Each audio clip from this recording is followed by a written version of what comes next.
Hi friends, happy Monday. Welcome back to your mini lesson for today. Today we're going to start a whole new unit of learning comprehension strategies to build our brains as a reader. So we keep adding more and more information to our toolbox of knowledge up here in our brain. So I want you to tap your brain and say, toolbox. Good. We're going to add more to that by hitting some new learning targets. So the last 3 weeks, the beginning of school, we've been working towards understanding what the main idea of a story is and looking at the supporting details, why a story is important, and what details tell us that. This next unit, so the next 3 weeks, we are going to be working on characters and setting of a story, and then also working on what we call a metacognitive strategy, which is visualizing.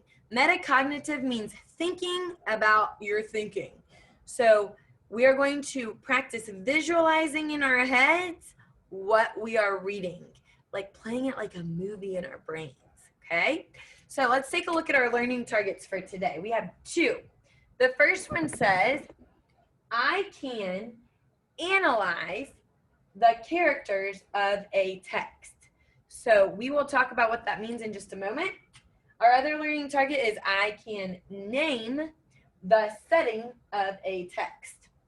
So in some of our other stories, I've talked to you about characters and setting, but we're going to really dive into what those mean and why they're important to a story. So first, let's look at our character chart.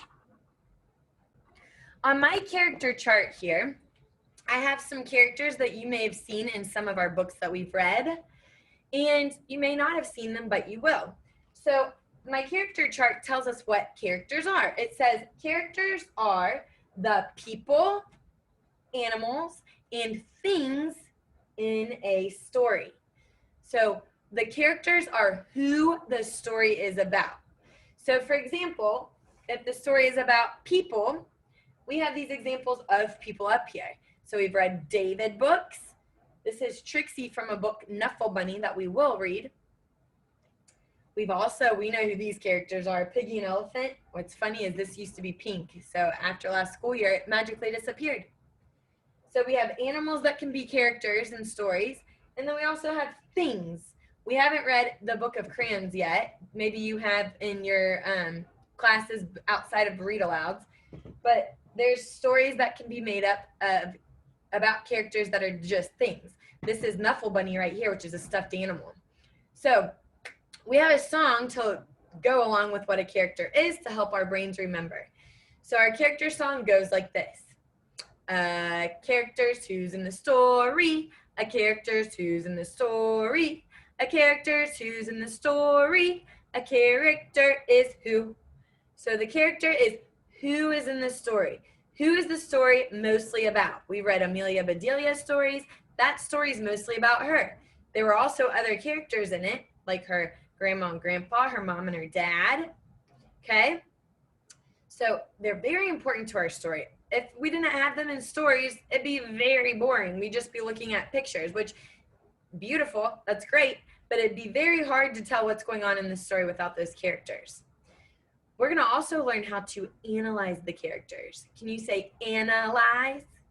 Analyze. Good. Analyzing the characters means you're going to look at the characters and look at their facial expressions, look at what they are doing, the words they're saying, what they're thinking to help you understand the story better. Okay? And we're going to take a look at a poster today to help us do that. Before we look at our mini lesson poster, we're also going to talk about what a setting is. So let me get my setting poster.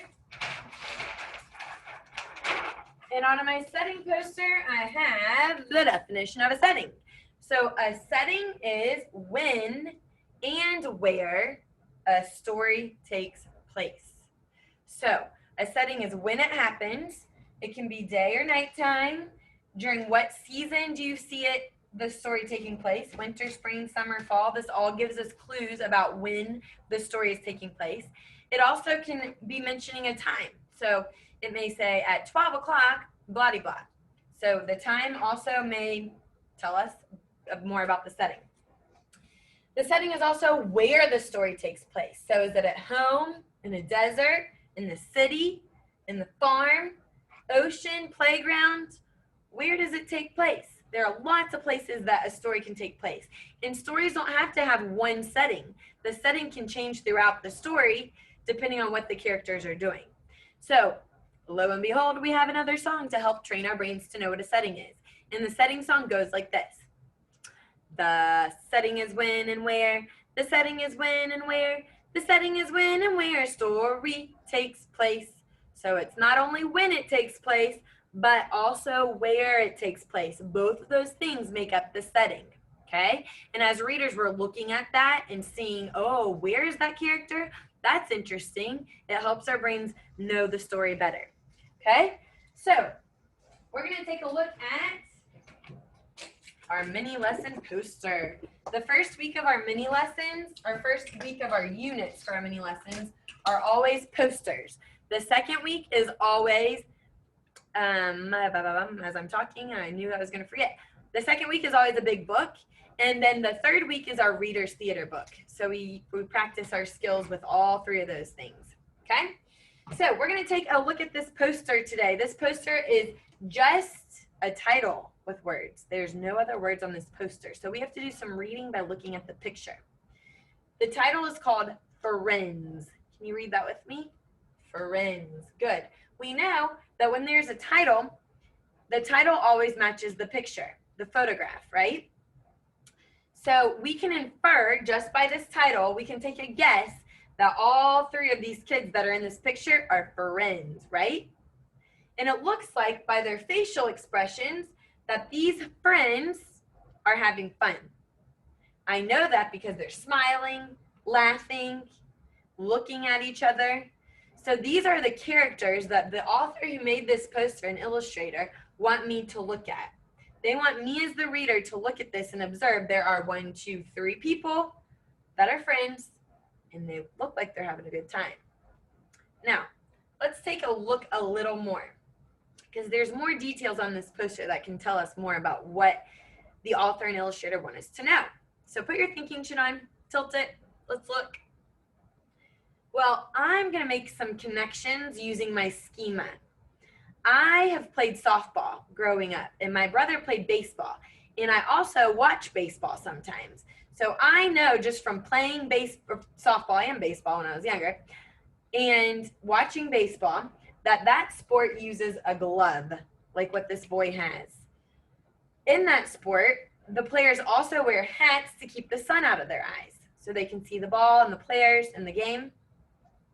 So I can take a guess that these kids, these friends were playing baseball. I also see that on his jersey it says Sluggers and there's a baseball bat.